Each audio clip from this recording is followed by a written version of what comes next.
কেনেকৈ হৈছে? এই অলপ আগতে আমাৰ যিটো টাটা মেজিক আছে, টাটা মেজিকখন পূবফালৰ পৰা আহিছে আৰু অটোখন নাম্বাৰবিহীন অটোখন পশ্চিম ফালৰ পৰা আহিছে। ইয়াত এটা ছাগলী আছিলে, ছাগলীটো বচাবলৈ গৈ আমাৰ এই দুটা গাড়ী লগে লগে মুখামুখি সংঘৰ্ষ হয়। সংঘৰ্ষত আমাৰ আমি জনামতে আৰু চাইছোঁ 6জন আহত হৈছে, অতি গুৰুতৰ আহত হৈছে। মইনাবাৰী FIU ইতিমধ্যে প্ৰেৰণ কৰা হৈছে। পুলিচৰ সহায়ত আমি এইখিনি চাইছোঁ।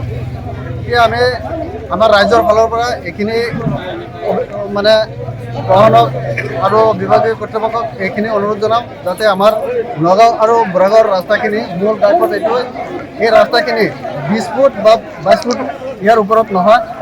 এইখিনি ৰাস্তা যাতে অলপ বহল হয় আৰু ওচৰ পাজৰত থকা দোকানবিলাক যাতে অলপ আঁতৰাই মেইন বজাৰৰ মানে সুবিধা ৰাইজে চলাচল কৰিবলৈ অলপ সুবিধা কৰি দিয়ে প্ৰশাসনে।